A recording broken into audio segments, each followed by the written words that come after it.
Crack high level English for SSC and bank set third का discussion आज हम लोग करेंगे बाबा जी। जो सेट थर्ड है ये थोड़ा सा आसान सेट है। उम्मीद करता हूँ आप लोग के मार्क्स ज़्यादा आए होंगे, लेकिन इस सेट में सीखने के लिए बहुत है। तो अगर लर्निंग पॉइंट ऑफ व्यू से देखा जाए तो ये सेट बहुत इंपॉर्टेंट है। तो पूरे डिस्कशन को ध्यान से देखिएगा, पॉइंट्स को नोट कीजिएगा। देखिए, जो इंपॉर्टेंट बात होती है उनको समझिएगा। डिस्कशन के दौरान जब किसी क्वेश्चन के बारे में कुछ बतलाया जाता है तो उस पॉइंट को नोट डाउन कीजिएगा, क्योंकि ये वास्तव में वो अप्रोच होता है जो एग्जामिनेशन में आपका होना चाहिए। तो चलिए बिना समय गंवाए पढ़ाई को शुरू करते हैं। पहला इंस्ट्रक्शन पढ़ लिया जाए। वो इंस्ट्रक्शन हमारे पास है, each sentence given below were divided into 4 parts. One part has an error. Find the part which has an error. If all the parts are correct, then choose no error as your answer. मतलब common error है बाबा जी, ध्यान से instruction पढ़ने की आदत डालिए। Examination में instruction जरूर पढ़िएगा। बहुत होशियार लोग होता है जो इंस्ट्रक्शन नहीं पढ़ता है। कई बार इंस्ट्रक्शन के अंदर कोई ट्विस्ट होता है, तो इंस्ट्रक्शन पढ़ने की आदत डालिए, भले ही आपको पता है लेकिन आदत डालिए। तो कॉमन एरर है बाबा जी, इसको बनाते हैं, ध्यान से देखा जाएगा। चलिए, इस कॉमन एरर को बनाने का आपका अप्रोच क्या होना चाहिए। सबसे पहले तो आपके अप्रोच को सीखिए। मैं आपको जो इसमें अप्रोच बता रहा हूँ, अप्रोच पे ध्यान दीजिएगा। मुद्दा है अप्रोच का। सबसे पहले इस क्वेश्चन को मैं ऐसे सेलेक्ट कर लेता हूँ, ध्यान से देखा जाएगा। चलिए, क्वेश्चन हमारे सामने होगा, ध्यान से देखा जाएगा। इस क्वेश्चन में जो आपका अप्रोच होना चाहिए वो कैसा होना चाहिए। सबसे पहले जब ये क्वेश्चन आप कॉमन एरर का पढ़ते हैं तो जो सबसे पहला पॉइंट आपका माइंड में आना चाहिए बाबा जी, वो होना चाहिए। सबसे पहले क्या लिखा गया बाबा जी, सम पीपल, मतलब प्लूरल सब्जेक्ट, एकदम ये ध्यान में आना चाहिए। प्लस डू, प्लूरल के साथ डू का प्रयोग होता है। जब डू लिखते हैं तो प्रेजेंट टेंस माइंड में आना चाहिए। क्या आना चाहिए, प्रेजेंट टेंस। प्लस नॉट लगा है, डू के बाद नॉट लग सकता है, कोई दिक्कत नहीं है। प्लस वर्ब का पहला रूप लगा है, कोई दिक्कत नहीं है। प्लस टू प्लस वर्ब 1 लगा है, कोई दिक्कत नहीं है। वर्ब के बाद टू प्लस वर्ब 1 आ सकता है किसी भी। अच्छा, लाइक के बाद आप लोग तो इंफिनिटिव पढ़े हैं, लाइक के बाद टू प्लस वर्ब 1 आ सकता है या नहीं, बिल्कुल आ सकता है, तो बिल्कुल सही है, कोई दिक्कत नहीं है। प्लस इसके बाद लिखा गया है any social work. Social work क्या है, ऑब्जेक्ट है। मतलब एक वाक्य में आपके पास subject, helping verb, main verb, object मिल गया। उसके बाद है आपके पास कंजंक्शन। कंजंक्शन इसको मैं लास्ट में समझाता हूँ। कंजंक्शन लिख लिए, इवन दो क्या है, कंजंक्शन है।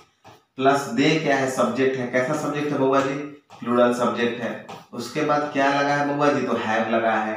हैव के बाद क्या लगा है, अबंडेंट रिसोर्सेस, ये क्या लगा है, ऑब्जेक्ट लगा है। इतना चीज सबसे पहले आपके ध्यान में आना चाहिए। अब जो चीजें आपको फोकस करनी है बाबा जी, इस पे ध्यान दीजिएगा। फोकस क्या करना है, एकदम यहाँ पे ध्यान दिए। डू प्रेजेंट टेंस को दिखलाना था, तो हैव भी यहाँ किसको दिखला रहा है बाबा जी, प्रेजेंट टेंस को दिखला रहा है। मतलब टेंस में कोई दिक्कत हम लोग का नहीं है, टेंस हमारा पूरी तरह सेटिस्फाई है। तो जब सारा वाक्य में सब्जेक्ट वर्ब ऑब्जेक्ट है, टेंस सेटिस्फाइड है, टू प्लस वर्ब 1 हमारा लगा हुआ है, लाइक के बाद आता है। अब एक चीज बच गया, लास्टली कंजंक्शन। कोई प्रीपोजिशन का लफड़ा तो यहाँ पे है नहीं, तब क्या बचा, कंजंक्शन। प्रीपोजिशन कंजंक्शन ये सब लास्ट में देखा जाता है। तो ये कंजंक्शन क्या है बाबा जी, इवन दाउ। दाउ का नियम क्या कहता है, तो दाउ जो होता है THOUGH, ये पॉजिटिव और नेगेटिव वाक्यों को जोड़ता है। एक वाक्य पॉजिटिव रहेगा तो दूसरा वाक्य क्या रहेगा, नेगेटिव रहेगा। तो यहाँ देखिए, इस वाक्य में डू नॉट लगा है तो ये नेगेटिव है। इस वाक्य में लिखा है अबंडेंट रिसोर्सेस, उनके पास बहुत सारा संसाधन है, तो ये तो पॉजिटिव बात है। तो पॉजिटिव और नेगेटिव को जोड़ दिया तो कंजंक्शन भी सेटिस्फाई है।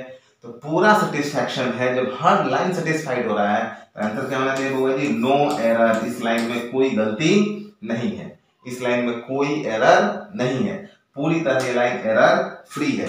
आपको फिर समझाता हूं, ध्यान से देखा जाएगा। Subject do, verb 1 object. Like के बाद टू प्लस वर्ब 1 आ सकता है, बिल्कुल आ सकता है, इंफिनिटिव चैप्टर में पढ़ाया गया है। यहाँ पे आपके पास आ गया कंजंक्शन, सब्जेक्ट, वर्ब और ऑब्जेक्ट।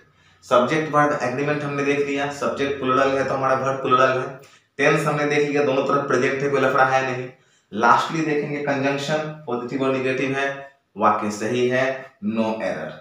नो एरर लगाने के लिए कमांड होना जरूरी है। क्लियर है, समझ में आ गया होगा। चलिए अगले क्वेश्चन पे आते हैं। सेम पैटर्न, एरर को बनाना सीखिए। एरर बनाना बहुत आसान है, जिसको आ जाएगा बाद में इसको समझ लेगा। चलिए इस क्वेश्चन को थोड़ा सा अप्रोच करते हैं बाबा जी। सेम पैटर्न से ध्यान से देखा जाए क्वेश्चन को।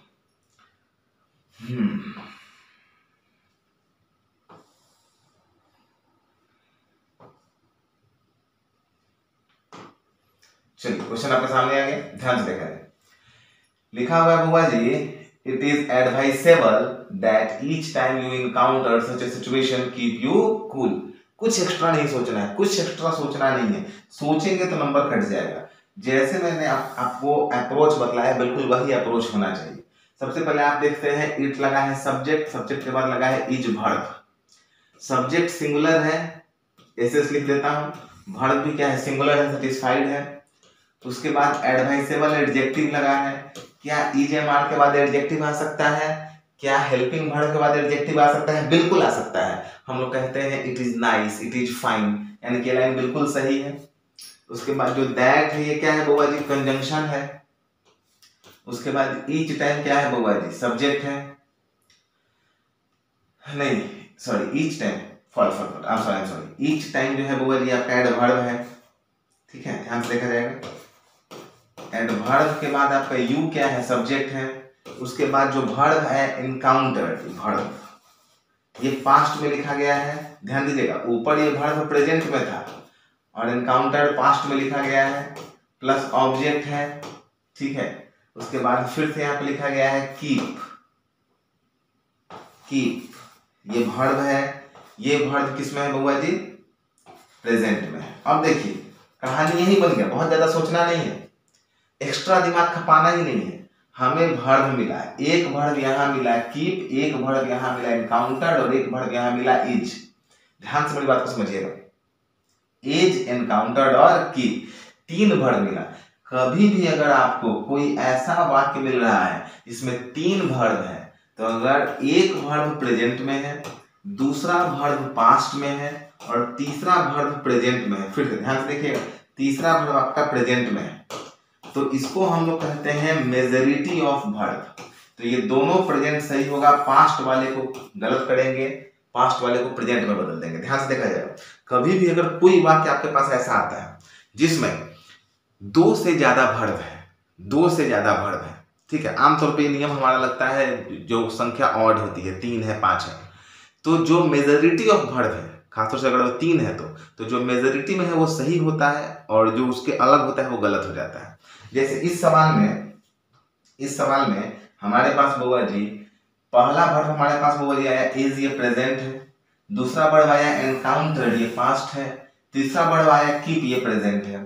तो प्रेजेंट और प्रेजेंट सही हो जाएगा, बीच में पास्ट वाले को क्या कर देंगे, एरर कर देंगे।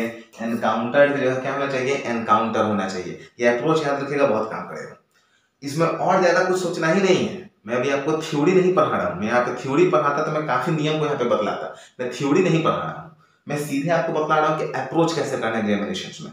तो कभी भी अगर ऐसा क्वेश्चन आएगा तो इस अप्रोच से बनाएगा तो मैक्सिमम क्वेश्चन आपके बन जाएंगे, सही हो जाएंगे।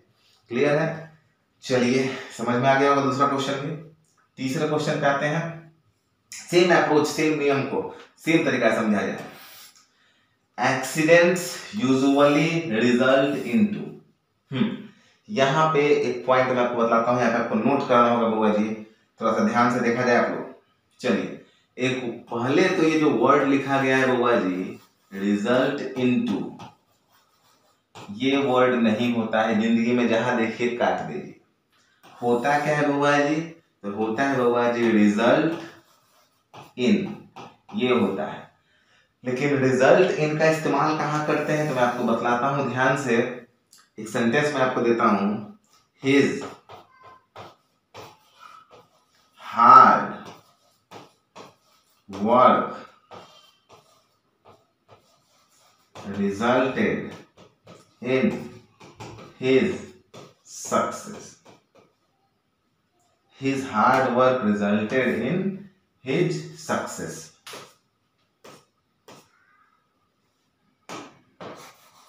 His success. ध्यान से देखा जाएगा सेंटेंस को, His hard work resulted in his success. जब भी वाक्य में आप रिजल्ट इन का प्रयोग करेंगे तो रिजल्ट इन के पहले जो रहेगा ये रीजन होगा। कारण क्या है, हार्ड वर्क। रिजल्ट इनके पहले क्या रहेगा बउआ जी, रीजन। दिख रहा है। चलिए, और उसके बाद जो है सक्सेस उसका क्या है, रिजल्ट है। इसके बाद क्या होगा, रिजल्ट। इसको नोट कर लीजिएगा याद से, ध्यान से। रिजल्ट इनटू नहीं होता है, रिजल्ट इन अगर लिखा गया है, ध्यान से देखा जाएगा, रिजल्ट इन लिखा गया है तो रिजल्ट इन के पहले रीजन होता है और बाद में रिजल्ट होता है। पहले रीजन होता है, बाद में, ठीक है, रिजल्ट होता है। इसको जब आपने लिख लिया तो मैं एक और पॉइंट आपको बतलाता हूं यहीं पे, इसको भी नोट कर लीजिएगा, ठीक है। सेम सेंटेंस को लिखने का दूसरा तरीका है, his success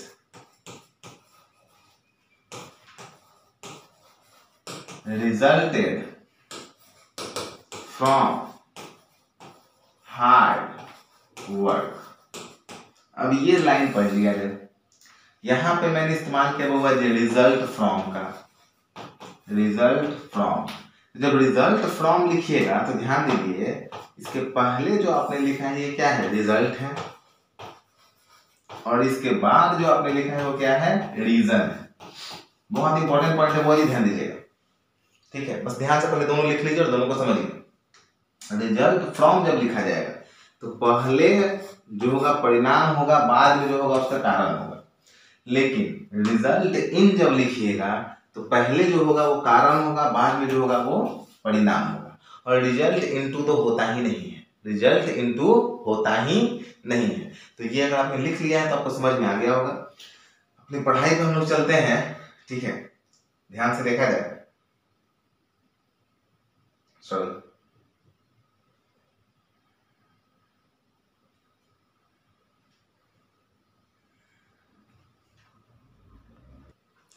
there are some glitches, technical glitches. तो चलिए पढ़ाई को शुरू करते हैं।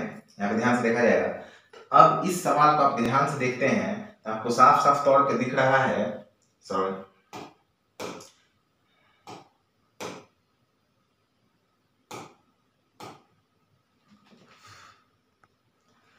चलिए सही है। चलिए तो यहाँ पे हम लोग सवाल को ध्यान से देखते हैं। तो इस क्वेश्चन में सबसे पहले तो एरर हमारा ये है कि 2 में रिजल्ट इनटू नहीं होगा, ये लाइन गलत है। अब यहाँ होना क्या चाहिए, मतलब सवाल तो आपका यही बन गया, यहाँ पे रिजल्ट इनटू नहीं होगा। अब होना क्या चाहिए, रिजल्ट इन या रिजल्ट फ्रॉम, ये आपको डिसाइड करना है। ध्यान से देखा जाएगा, accidents usually dash negligence ignorance.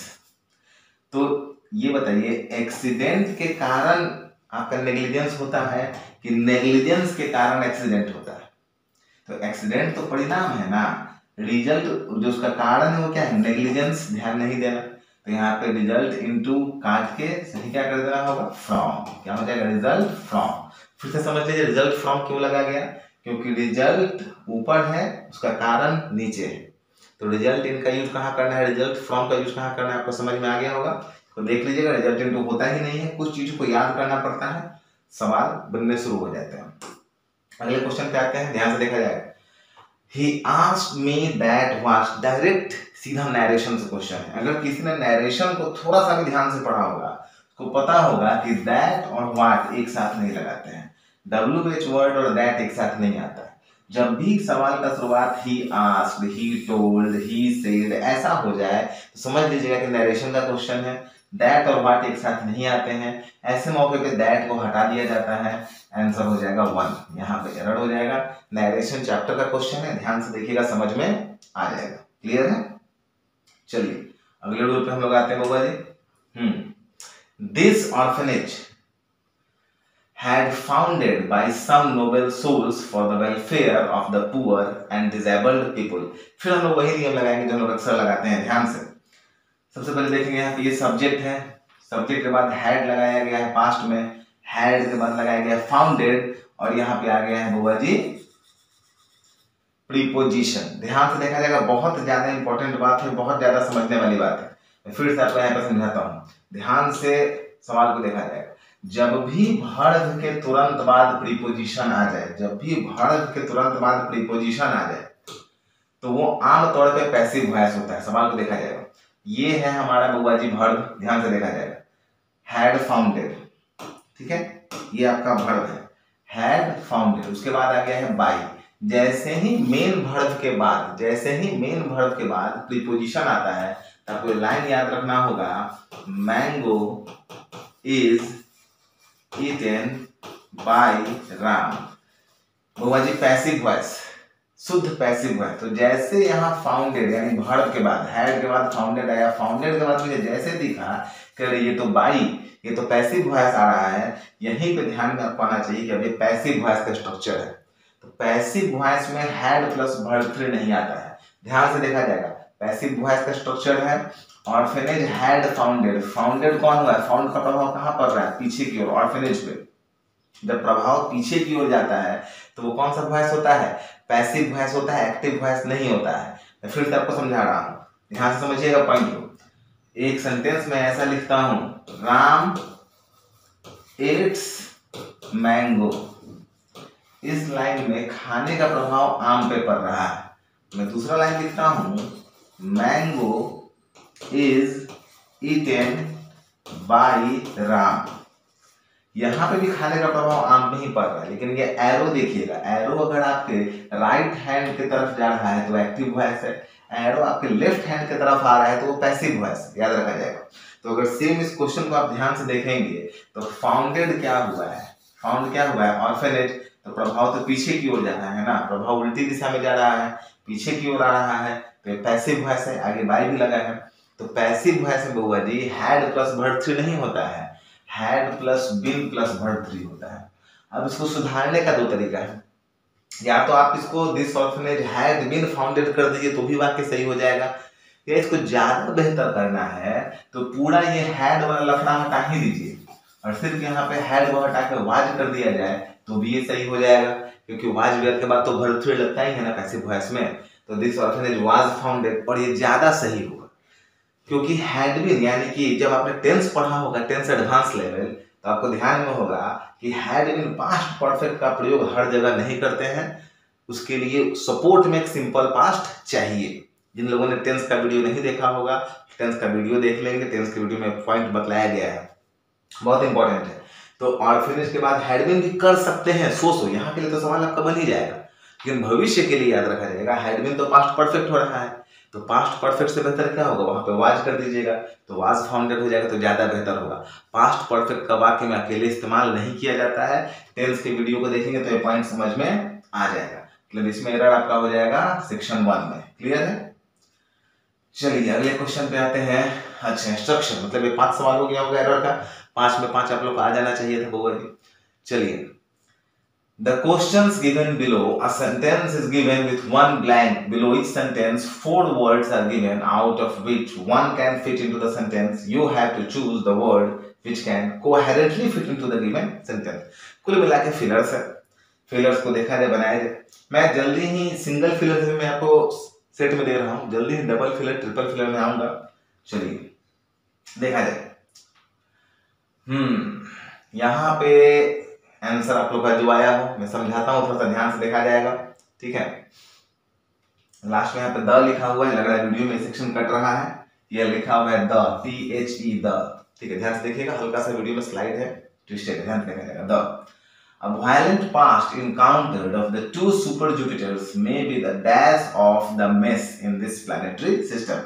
Maximum लोगों का यहाँ पे आंसर कॉज आया होगा, तो बड़े ही हर्ष के साथ कहना पड़ रहा है कि ये आंसर गलत है। ध्यान से समझा जाए, जब वहां पे ऑफ लगा है और कारण की थोड़ा सा सेंस आप समझ लेंगे तो कारण से, तो वाइटल तो वहां पे होगा नहीं, क्योंकि द लगा हुआ है तो हम लोग को वहां पे नाउन चाहिए, आर्टिकल के बाद क्या चाहिए? नाउन चाहिए। वाइटल जो है ये एडजेक्टिव है, तो ये तो आंसर होगा नहीं, ठीक है? The effect of the mess, ये सूट नहीं कर रहा है, सेंसुअल लेवल पे एरर है। कारण या तो कॉज होगा या सोर्स होगा, या तो कॉज होगा या सोर्स होगा, तो इसका आंसर वो हो जाएगा सोर्स। इसका आंसर कॉज नहीं होगा, इसका आंसर हो जाएगा सोर्स। क्यों होगा मैं आपको समझा देता हूं, बतला देता हूं, ध्यान से समझिएगा, समझ में आ जाएगा। देखिए नेक्स्ट सेंटेंस अगर लिखता हूं, कॉज ऑफ मर्डर, बिल्कुल सही है, मर्डर का कारण कॉज ऑफ मर्डर। मैं अगर लिखता हूं कॉज ऑफ डेथ, बिल्कुल सही है, कोई दिक्कत इसमें नहीं है।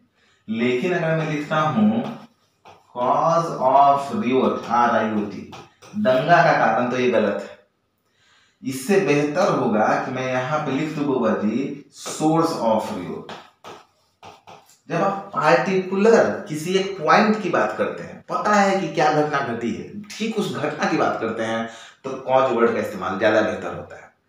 जब उस घटना, जब एक आप बड़े प्रारूप की बात करें, एग्जैक्ट घटना क्या घटा वो आप नहीं बतलाने जाते। जैसे रियोट में तो बहुत सारा चीज हुआ होगा, तो रियोट के कारण से बेहतर होगा रियोट का सोर्स कहाँ से था, तो यहाँ पे बेहतर वर्ड हो जाएगा सोर्स। अब यहाँ पे समझाएंगे, ये नहीं बता रहे कि हुआ क्या वास्तविक घटना, इसने एक वर्ड यूज किया है मेस, गड़बड़ी।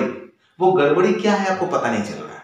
तो जब गड़बड़ी एग्जैक्ट, यहाँ तो मर्डर था, डेथ था, अगर एग्जैक्ट पता हो जाता ना कि क्या हुआ है, आंधी आया है, तूफान हुआ है, वर्षा हुआ है, या जो कोई आपका पुच्छर तारा टकराने आ रहा है धरती से, कोई अगर एग्जैक्ट घटना होगा, कॉज लगाएंगे। जब मेस या ऐसे किसी वर्ड का इस्तेमाल किया जाएगा जिसके अंदर बहुत सारे कॉन्सिक्वेंसेस हो सकते हैं, तो वहां पे बेहतर वर्ड क्या हो जाएगा, सोर्स। ये सेंसुअल चीजें होती हैं, इसीलिए यहाँ पे कॉज से बेहतर आंसर क्या हो जाएगा, सोर्स, और आपका आंसर हो जाएगा D, source of the mess. और इस क्वेश्चन को स्टार लगा लीजिएगा, बहुत इंपॉर्टेंट क्वेश्चन है। ऐसे ऐसा क्वेश्चन ही आपको सिखलाता है एग्जामिनेशन में अप्रोच कैसे होना चाहिए। और मैक्सिमम लोग यहाँ पे कॉज लगाए होंगे, कोई दुख का बात नहीं है, अभी तक कोई दुख का बात नहीं है, आपको किसी ने बतलाया नहीं था। आज के बाद कॉज लगाएंगे, तो ऐसे सवाल को जरूर देखिएगा, ये बहुत इंपॉर्टेंट, ये हाईली इंपॉर्टेंट क्वेश्चन है। यही सब क्वेश्चन एग्जामिनेशन में आपको लगता है कि तो सही बना के आ रहे हैं, नंबर कटवा लेते हैं। अगर कोई एग्जैक्ट कारण हो जाएगा तो कॉज लगाएंगे, कॉज ऑफ। अगर कोई ऐसा वर्ड दे दिया गया कि एग्जैक्ट क्या घटना हुई वो पता नहीं चल रहा है, उसके अंदर बहुत सारे कॉन्सिक्वेंसेस हो सकते हैं, तो किसका प्रयोग किया जाएगा, सोर्स, ज्यादा बेहतर वर्ड हो जाएगा। क्लियर है, समझ में आ गया होगा, बहुत अच्छा सवाल। Next, poisonous gases emitted from factories dash the air we breathe in. तो फैक्ट्री हवाओं को क्या करती है, वायलेट। वायलेट वर्ड उल्लंघन के लिए इस्तेमाल होता है, कानून का वायलेशन होता है, तो फैक्ट्री हवा को वायलेट तो नहीं करेगा, तो इसका अर्थ लिख लीजिएगा उल्लंघन। फिल्टर, फैक्ट्री कम से कम हवा को फिल्टर तो नहीं करेगा जी, तो ये नहीं हो सकता है, ये नहीं हो सकता है। कॉन्टामिनेट कर सकता है, संक्रमित करना, दूषित कर देना। आजकल तो फिर कोरोना वाला रेट चल रहा है, तो कॉन्टामिनेशन वर्ड सबको पता चल गया है क्या होता है कॉन्टामिनेशन, संक्रमण, ठीक है, दूषित या संक्रमण दोनों को कहा जाता है। हाँ, तो फैक्ट्रीज हवा को दूषित कर सकते हैं, संक्रमित कर सकते हैं। मेल्ट तो होता है पिघलना, तो ये तो होगा नहीं। तो इन सब में सबसे बेहतर वर्ड वो कौन सा है, कॉन्टामिनेट। और ध्यान से देखा जाएगा, गैसेस प्लूरल है तो कॉन्टामिनेट भी प्लूरल है, सूट का आंसर शुड बी सी। बहुत लोग का सही भी होगा, ये इसमें कोई खास दिक्कत की बात नहीं थी। चलिए, ये तो सबका सही होगा, ये किसी का गलत है तो आदमी पापी है, एकदम पापी, शुद्ध पापी है, ये सबका सही होना चाहिए। ऐसा ऐसा क्वेश्चन भी अगर गलत होने लगेगा तो तैयारी कैसे करेंगे, बचपन से पढ़ रहे हैं, मैं नीचे सोशल एनिमल, आजकल घर में रहना पड़ रहा है, वो बात अलग है, लेकिन ये सबका सही होगा, इसमें कोई खास दिक्कत तो है नहीं। हाँ सॉरी ये टाइम दिया मेरे को। वर्ड, इसमें कुछ वर्ड्स हैं जो आपको जानने होंगे, जैसे एक वर्ड यहाँ पे है परवर्स। अच्छा, सेंटिमेंटल तो जानते हैं, सेंटिमेंटल इमोशनल किस्म का आदमी। सोशल जानते हैं, सेल्फिश जानते हैं। परवर्स वर्ड जो है, इस वर्ड को लिख लीजिएगा, इसका दो अर्थ होता है, दोनों एक ही तरह वर्ड है। इसका साइन वो विकेट भी हो सकता है और इसका साइन स्टब बर्न भी हो सकता है। स्टब बर्न मतलब जिद्दी हो गया, विकेट मतलब दुष्ट किस्म का हो गया। तो दोनों में हम लोग इसका परवर्ट का या फिर परवर्ट का इस्तेमाल कर सकते हैं, विकेट में या स्टब बर्न में। तो ये वर्ड याद कर लीजिएगा, ठीक है, बहुत इंपॉर्टेंट वर्ड है। चलिए अगले वर्ड पे मैं आता हूं। लंबा चौड़ा क्वेश्चन, फिलर्स का एक बहुत बड़ा हथियार, सवाल को लंबा कर देना, सवाल को लेंथ में लेके आ जाना। बच्चे परेशान, बच्चे चिंतित, पढ़ नहीं पाएंगे, एकदम नहीं घबराना है, ध्यान से देखा जाएगा। सबसे पहले यहां देखा जाए सोर्सेस।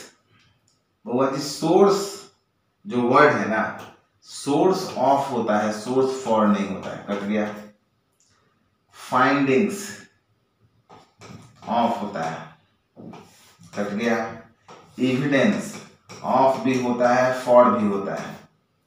इंसिडेंस ऑफ भी होता है और फॉर भी होता है, ध्यान से देखा जाएगा। अच्छा, ये मुझे कैसे पता है, तो जब मैं प्रीपोजिशन पढ़ाऊंगा तो वहां पे कुछ इंपॉर्टेंट वर्ड्स मैं आपको बतलाऊंगा जिसको पहचानना है। तो अभी तो याद कर जाइए कि सोर्स फॉर नहीं लेता है, सोर्स ऑफ होगा या फाइंडिंग्स ऑफ होगा, तो ये ए और बी तो कट गए। आंसर या तो सी होगा या डी होगा, ये ऑफ भी लेता है और फॉर भी लेता है। इंसिडेंस होता है घटना, एविडेंस होता है सबूत, घटना और सबूत, ध्यान से देखा जाए। Dash of the new planet, बस यहीं से बन जाएगा, आगे नहीं पढ़ना है। New planet, dash the new planet, नया मानिए कोई प्लैनेट खोजा जा रहा है, ढूंढा जा रहा है, तो उसका घटना मिलेगा कि उसका सबूत मिलेगा जी। ये तो कोई भी जवाब दे देगा, 5वीं 6ठी क्लास का बच्चा जवाब दे देगा। घटना मिलेगा या सबूत मिलेगा? सबूत ना मिलेगा भाई। आंसर क्या हो जाएगा? Evidence. Answer should be C. बन गया सवाल, कोई खास दिक्कत इसमें है नहीं।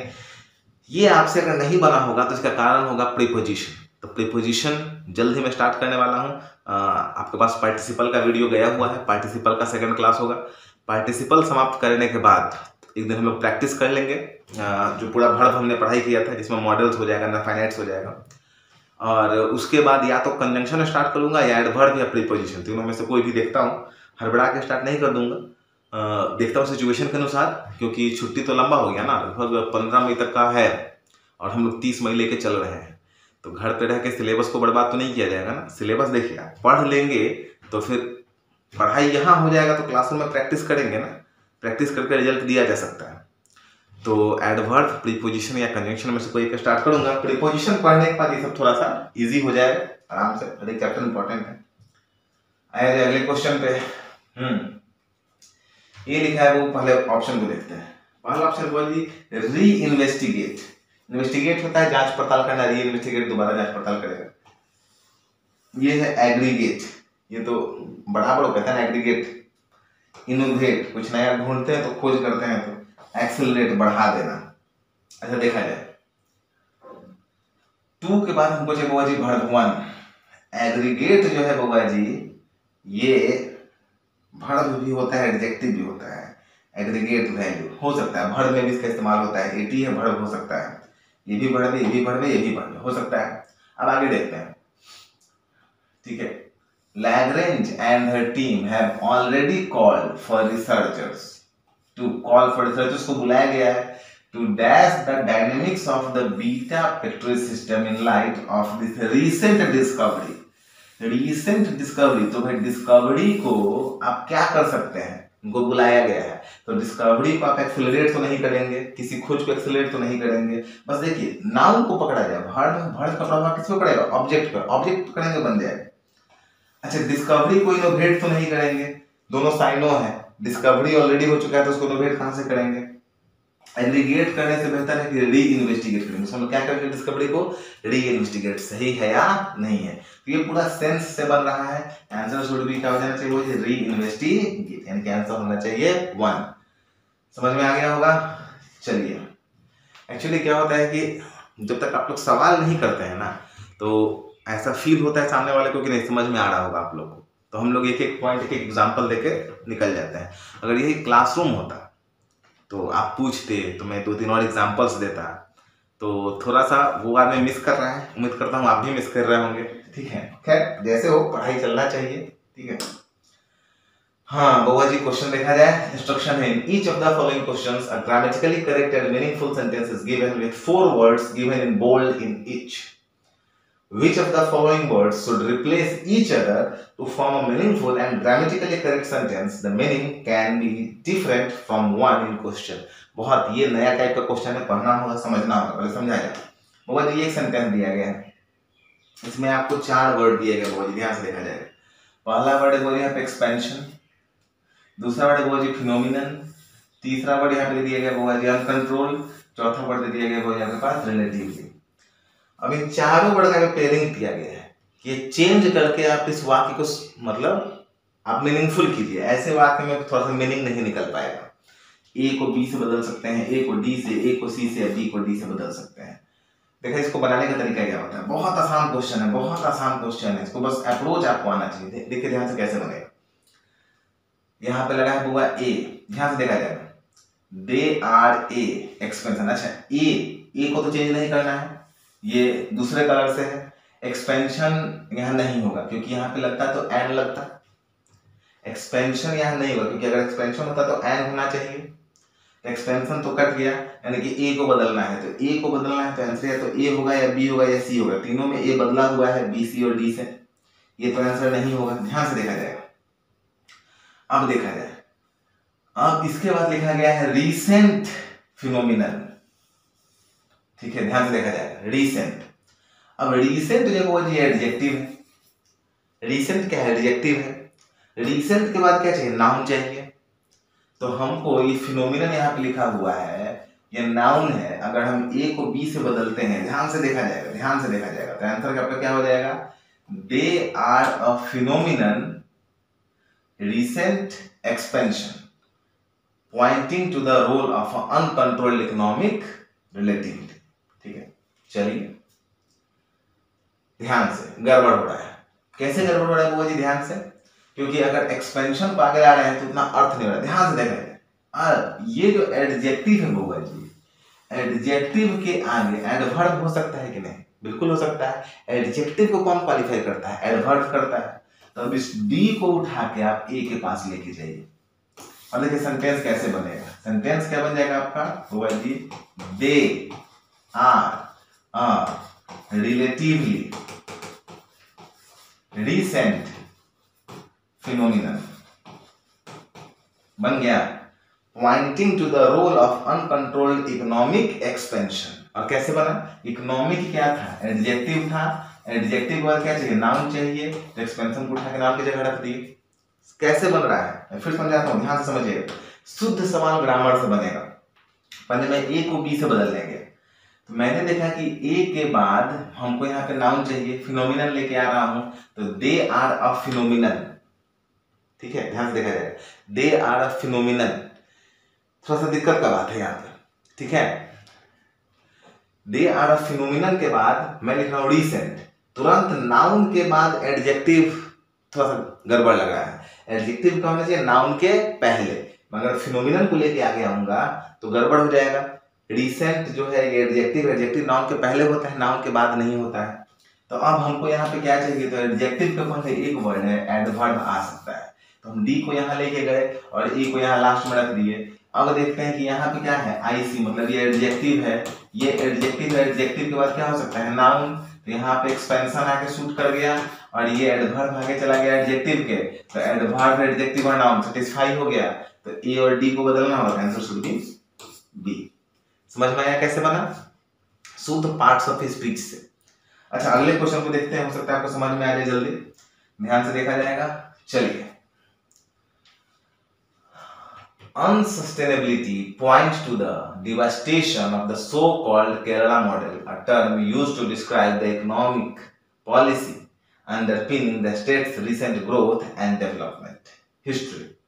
ठीक है, ध्यान से देखा जाएगा, ये हमारा बनना चाहिए, इसका जो हमारा अप्रोच है वो कैसा होना चाहिए, ध्यान से देखा जाएगा। बोलिए, यहाँ पे अप्रोच देखा जाए, सबसे पहले शुरुआत में नाउन चाहिए, अनसस्टेनेबिलिटी, ठीक है, ये भी नाउन है, और यहाँ है बुआ जी डिवास्टेशन, ये भी नाउन है। यहाँ पे डिस्क्राइब, डिस्क्राइब नाउन नहीं है, ये वर्ब है। डेवलपमेंट क्या है? नाउन है, ठीक है। अब वर्ड को देखा जाए, यहाँ पे ऑप्शन देखते हैं, ए बी, ए डी, ए सी। ए और सी में तो कोई बदलाव नहीं होगा, क्योंकि शुरुआत वर्ब से नहीं करेंगे तो ए सी आंसर नहीं होगा। बी और डी, बी में यहाँ पे लगा हुआ है डिवास्टेशन, यहाँ है डेवलपमेंट। देखते हैं the development of the so called. अब यहाँ पे देखते हैं ध्यान से, answer A B, A D, B D क्या होगा देखा जाए, तब इजी में देखा जाए। यहाँ पे वो जी लगा हुआ है unsustainability point to the dash of the so called Kerala model. ध्यान से देखा जाएगा, द के बाद हमको चाहिए था बुआ जी नाउन। अच्छा, ऐसा सवाल जब भी हो तो मैं एक आपको ट्रिक देता हूं, उस ट्रिक का इस्तेमाल ये सवाल जल्दी बनेगा। डिवास्टेशन वर्ड आप जानते हैं, बर्बादी। डिस्क्राइब वर्ड आप जानते हैं, ठीक है, विस्तार करना समझाना। डेवलपमेंट आप वर्ड जानते हैं, सारे बेसिक वर्ड है। लेकिन अनसस्टेनेबिलिटी बनाया हुआ वर्ड है, फॉर्म्ड वर्ड है। तो जब भी ये सवाल ऐसा आएगा तो आप इसमें से ये जिन दो वर्ड को मिलके बना होगा ना, उसमें से दोनों वर्ड को अलग कर लीजिएगा, अनसस्टेन को अलग कर लीजिए और एबिलिटी को निकाल लीजिए, क्योंकि बेसिक वर्ड होता है अनसस्टेनेबल, उससे वर्ड बना है अनसस्टेनेबिलिटी, तो एबिलिटी निकाल लिया जाए। अब गौर से देखा जाए एबिलिटी सूट कहां कर रहा है। एबिलिटी पॉइंट गलत है, ठीक है, ability point to the devastation of the so called Kerala model, या फिर ability of the so called Kerala model. तो एबिलिटी अपने बाद ऑफ का प्रयोग करता है, ध्यान देखा जाए, एबिलिटी अपने बाद दो प्रीपोजिशन का इस्तेमाल करता है। एबिलिटी अपने बाद टू का भी इस्तेमाल कर सकता है और ऑफ का भी इस्तेमाल कर सकता है। The ability to do work या फिर the ability of doing work. तो यहाँ पे ऑफ लगा हुआ है तो एबिलिटी यहाँ पे सूट कर रहा है, तो इस वर्ड को यहाँ से चेंज कर दीजिए और बना के देखिए तो इजी वे में। अब सवाल आपका हो जाएगा, devastation point to the unsustainability of the so-called Kerala model, a term used to describe 2 + 1 the economic policy underpinning the state's recent growth and development। एकदम देखिए, एंड के पहले ग्रोथ है, एंड के बाद डेवलपमेंट चेंज नहीं करना है, एकदम सही है। 2 के बाद वर्ड 1 है, चेंज नहीं करना है, एकदम सही है। तो बदलना होगा तो इस दोनों को बदलना होगा या फिर नो चेंज करना होगा। तो यहाँ देखते हैं कि एबिलिटीज अपने पास किसका प्रयोग करता है, ऑफ का, ठीक है। तो ability of the so called Kerala model ज्यादा बेहतर है, तो अनसस्टेनेबिलिटी, यानी आंसर हमारे यहाँ पे क्या हो जाएगा, ए और बी। कभी भी अगर कोई ऐसा फॉर्म्ड वर्ड है तो आप ट्राई कर सकते हैं। ये एक नया टाइप का क्वेश्चन था, इस पे आने वाले सेट में मैं कुछ क्वेश्चंस और दूंगा। समझ में आ गया होगा, उम्मीद करता हूँ कि इस सेट में आप लोग का अच्छा मार्क्स आया होगा। अगर कोई क्वेश्चन समझ में नहीं आया हो या क्लियर नहीं हो रहा हो तो उसका मुझे क्वेश्चन नंबर लिखिएगा, उस पर और क्वेश्चंस को देखा जाएगा। अगर कोई क्वेश्चन नहीं बन रहा है तो उसका उपाय ये है कि उस पर और टाइप ऑफ क्वेश्चन को देखा जाए, ठीक है। कोई चीज़ समझ में नहीं है तो उसको और बनाना चाहिए। अगले सेट का इंतजार किया जाए, जल्द ही अगला सेट आपके पास आएगा, थोड़ा सा बेहतर सेट रहेगा। मिलते हैं नेक्स्ट वीडियो में। Thank you very much, have a nice day.